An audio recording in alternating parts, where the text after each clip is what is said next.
Good afternoon, Rheangeli.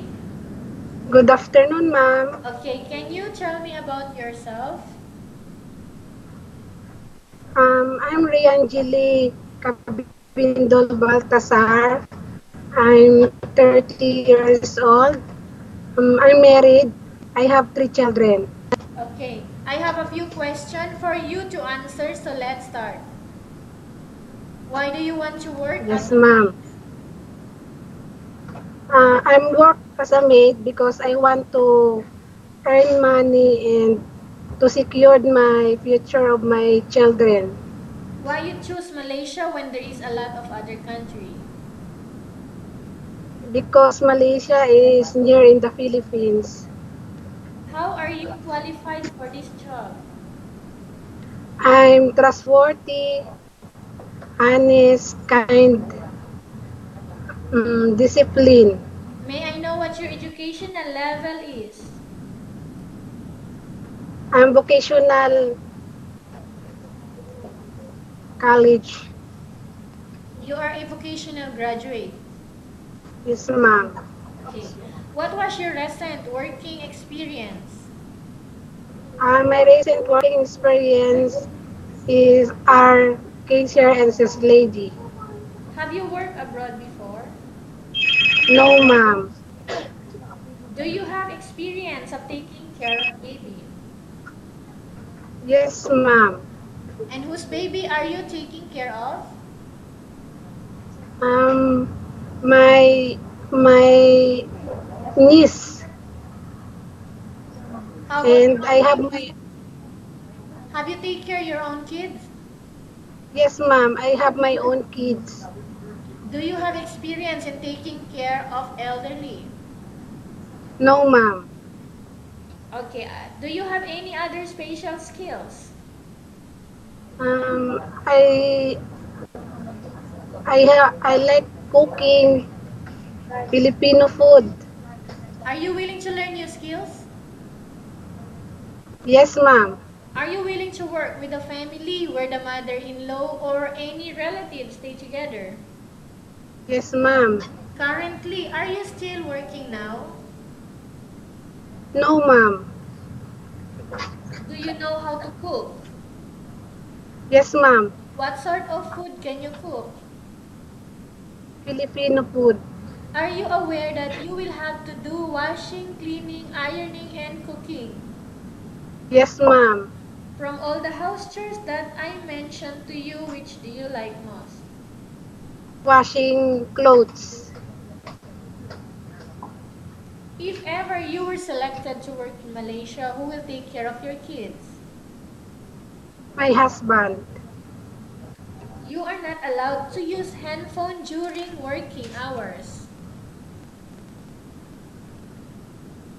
Yes, ma'am. You are only allowed to use handphone after you finish all the works and when going to bed. Yes, ma'am. You are strictly needed to surrender the handphone to your employer in the morning and your employer will return back to you once you're going to bed. Yes, ma'am. If ever your employer finds out that you're abusing of using your handphone and it's affected your work performance, your employer will confiscate your handphone and you are not allowed to hold it anymore. Yes, ma'am. But instead, your employer will allow you to call to your family 3 times in a month. You only allowed to bring normal phone and you are not allowed to bring smartphone. Are you agreed for the terms and condition? Agree. Are you agreed to the rules and regulation for the handphone? Yes, ma'am. How many years is the contract as you agreed and understands? 2 years. Can you describe for me your attitude?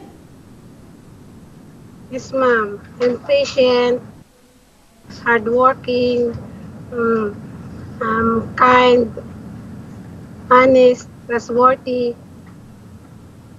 How can you assure to us that you will work hard in Malaysia? I promise to finish my 2 years contract. Okay. And you promise not to use the telephone without the permission of your employer. Yes, ma'am. Can you promise not to put on makeup but to dress properly while work? Yes, ma'am. Can you promise not to invite friends and relatives without the consent of your employer? Yes, ma'am. Can you promise not to ask for advance salary from your employer under any circumstances? Yes, ma'am. Do you really understand of the rules and regulation of the agency? Yes, ma'am. Do you pay any placement fee for you to come to Malaysia to work as a maid? No, ma'am. Do you have any history of sickness, breast cancer, or any other illness? No, ma'am.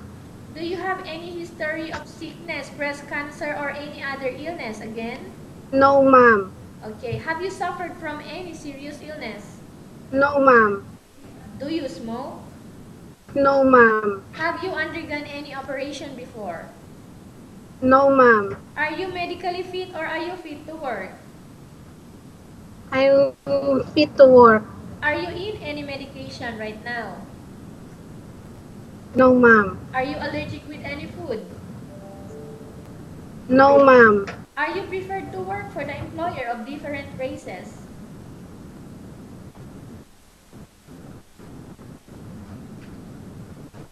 Yes, ma'am. Are you preferred to eat the type of food taken or given by your employer? Yes, ma'am. Are you afraid of dogs or other pets? No, ma'am. Can you promise to work according to instruction from your employer? Yes, ma'am. Do you have any family members working in Malaysia? No, ma'am. Okay, Rheangeli, we have finished our question section. Let's go to case study. I have a case study for you and I want you to answer me truthfully. Okay?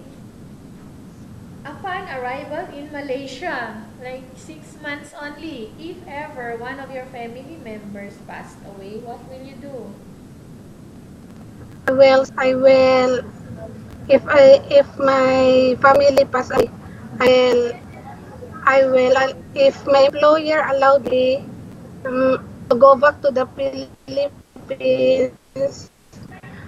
with, within 3 days or 4 days, or if not, it's okay. So what will you do? I'm saying it's okay if I go to office, I go to Can as yourself, Malaysia, work as because I'm working, I'm patient, I'm healthy, kind, and um, I'm okay, if ever your employer is watching you right now, what do you want to tell them? um, hello, ma'am. Good afternoon. If you me, I want to work hard. I will promise. I will do it properly. My obligation. Okay, thank